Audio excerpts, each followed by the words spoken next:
आचार्य कहते हैं कि सबसे पहले अपनी उस पाप की शक्तियों को देखो कि जो अज्ञान के कारण हम अपने जीवन में लगातार करते चले जा रहे हैं। क्या कहते हैं आचार्य?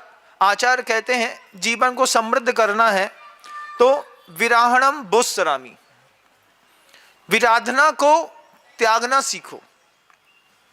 साधु की बात सुनी, हवा में उड़ा दी, ग्रंथ की बात सुनी, हवा में उड़ा दी, मंदिर गए, भगवान की बात सुनी, हवा में उड़ा दी। विराधना तुम्हारी दुश्मन है, ध्यान रखना। आप हमारी बात तो सुन रहे हैं ना? बहुत अच्छे। आप सोचिए, विराधना देव शास्त्र गुरु की हो, माता पिता की हो, कर्तव्यों की हो, विराधना शत्रु है। जब हम एनसीसी कैडेट में थे, अपने टाइम पे जब हम अपने चौम पे चल रहे थे, इस बात में जब हमको एसएलआर दी जाती थी और बोलता था हमारा गाइड कराने वाला हवलदार था, लगातार बोलता था जैन 3 मिनट में खोल करके सेट कर देनी है। तो हम कहते थे सर कोई देख तो रहा नहीं है, 5 मिनट में सेट कर देंगे, काय को 3 मिनट का पीछे का लफड़ा पालते हैं। तो एक ही चीज सिखाई जाती थी, आप कुछ भी कर सकते हैं, लेकिन जिस दिन आप शत्रु के खेमे में फंसेंगे ना, शत्रु कभी भी आपको आपके हिसाब से टॉर्चर नहीं करेगा। शत्रु आपको हमेशा अपने हिसाब से टॉर्चर करेगा।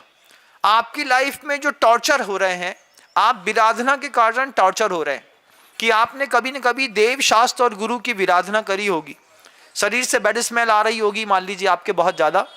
कई महिलाएं ऐसी होती हैं, पुरुष भी ऐसे होते हैं, जिनके शरीर से बकरे की गंध आती है।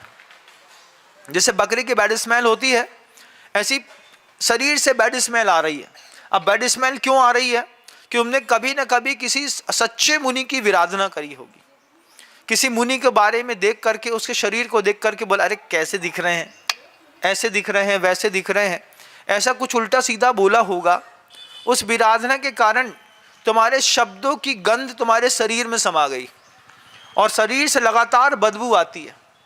मर्म स्थानों पर लगातार घाव बने रहते हैं, एलर्जी जीवन बना रहता है, सोराइसिस हो जाता है, मान लीजिए व्हाइट स्पॉट या फिर कुछ और दूसरी बड़ी प्रॉब्लम या कोड़ इत्यादि हो जाते हैं। इन सब चीज़ों के पीछे जो पाप प्रकृति काम कर रही थी, वो विराधना की शक्ति थी।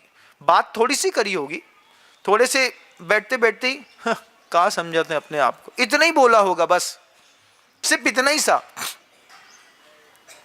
इतना सा बोलने मात्र में जब विराधना के शत्रु ने आपको टॉर्चर किया ना, आप पूरी जिंदगी दर्द सहते सहते निकाल दिया होगा आपने। आज भी अपने आप से सेटिस्फाइड नहीं होंगे। आचार्य भगवंत ने एक गहरी बात हमेशा ही कहते रहे गुरुजी। गुरुजी कहते हैं, अगर तुम्हारे चेहरे में दाग है तो तुम आईने के सामने ज्यादा देर खड़े नहीं हो सकते। तुम्हारे जीवन और चरित्र में दाग है तो तुम साधु के सामने बहुत देर तक खड़े नहीं हो सकते।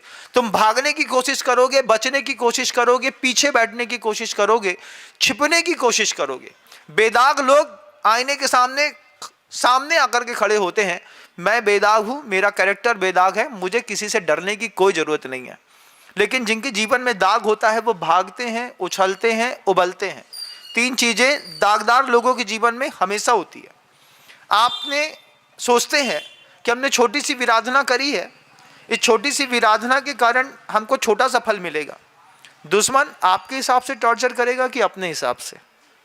बताइए ना, अपने हिसाब से। विराधना का शत्रु है, ये विराधना एक शत्रु है, देव शास्त्र गुरु की हो या माता पिता की।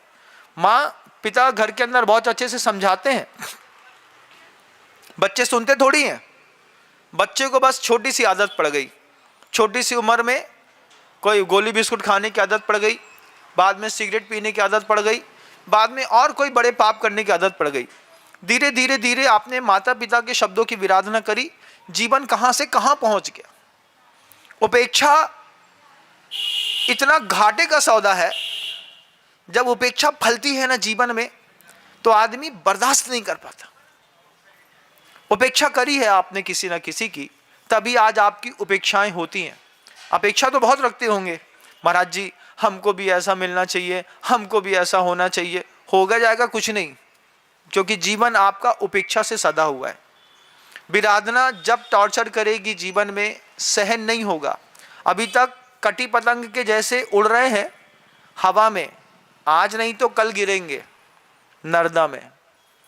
कभी ना कभी तो पतंग गिरी और फंसी मिलेगी ना, होगी आपके साथ भी।